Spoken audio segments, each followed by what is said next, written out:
Assalamualaikum warahmatullahi wabarakatuh.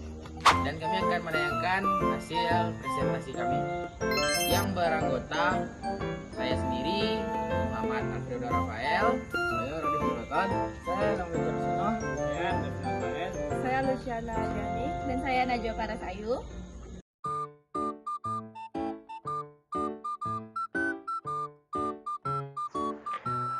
Ragam tenunan Minangkabau. 1.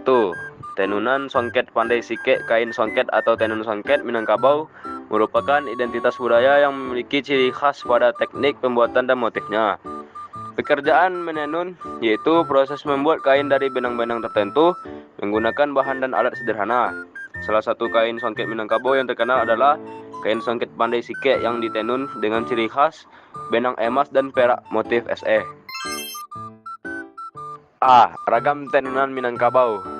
Kain tenun songket pandai sike dibuat secara manual dan tradisional dengan proses yang cukup lama, tergantung ukuran, jenis, kehalusan kain, dan kerumitan motifnya. Ada dua jenis kain tenun songket yang dibuat perajin pandai sike, yakni kain ada sekitar 33 jenis motif tenun songket Minangkabau berasal dari pandai sike.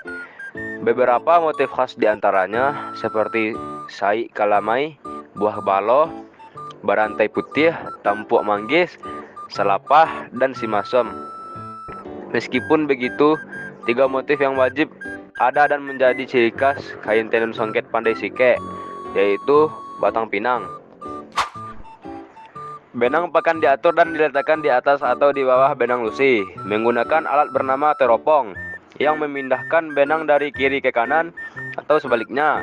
Kain tenun diperoleh dengan cara menganyam benang-benang pakan di antara benang lusi. Terawang dibuat dengan mencabut benang dan mengikatnya untuk membentuk lubang-lubang geometris.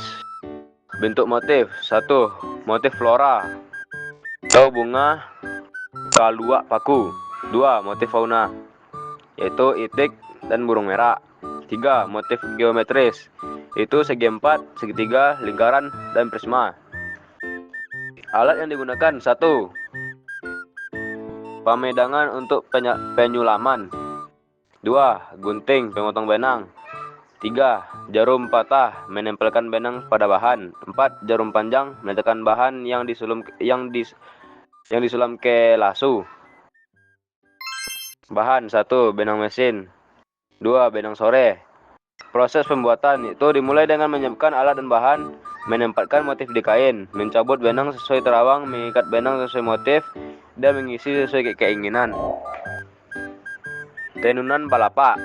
Kain tenun balapak dari Sungayang agak berbeda dengan kain tenun Minangkabau lainnya. Motifnya cenderung motif pucuk rebung, dan pada keda ujung kain tenun dipenuhi dengan benang emas. Sedangkan bagian tengah kain tenun mempunyai motif yang bertabur. Batik tanah liat. Batik tanah liat adalah batik khas Minangkabau yang menggunakan tanah liat sebagai pewarna alami, menghasilkan kain batik berwarna krem atau coklat muda. Batik ini sempat menghilang tetapi kini kembali berkembang. Anyaman khas Minangkabau. Seni anyaman di Minangkabau digunakan untuk membuat perlengkapan upacara adat dan peralatan rumah tangga. Anyaman menggunakan bahan dari tumbuhan kuat seperti lidi, rotan, dan bambu. Anyaman bambu. Bambu sebagai tumbuhan tropis banyak dimanfaatkan untuk membuat berbagai peralatan rumah tangga seperti bakul, niru, dan keranjang. Pengolahan bambu untuk anyaman dilakukan dengan menebas bambu dewasa, membelahnya, dan menganyamnya sesuai motif yang diinginkan. Hasil anyaman bisa diwarnai atau diberi lapisan pelindung.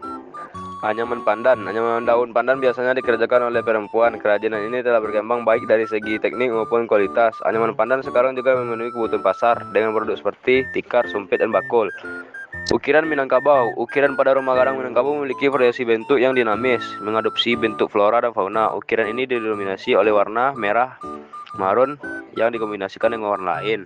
D. Motif ukiran sulaman atau anyaman. Motif-motif hiasan ukiran rumah gadang di Minangkabau terdiri dari 3 hal utama. 1. Motif yang berasal dari nama yang sifat tumbuhan atau bunga ketimun. 2. Motif dari nama binatang seperti tidak pulang patik atau itik pulang di petang hari dan kejang melari. 3. Motif dari nama benda sehari-hari seperti Karano Kanso dan Jalutasera. Penutup. Jadi lewat tenunan, anyaman, dan ukiran khas Minangkabau ini kita gak cuma diajak menikmati keindahan seni, tapi juga memahami lebih dari nilai-nilai yang udah diwariskan turun-temurun. Semoga budaya ini terus dilestari dan makin dikenal, karena di balik tiap motifnya ada cerita yang layak untuk terus diceritakan. Assalamualaikum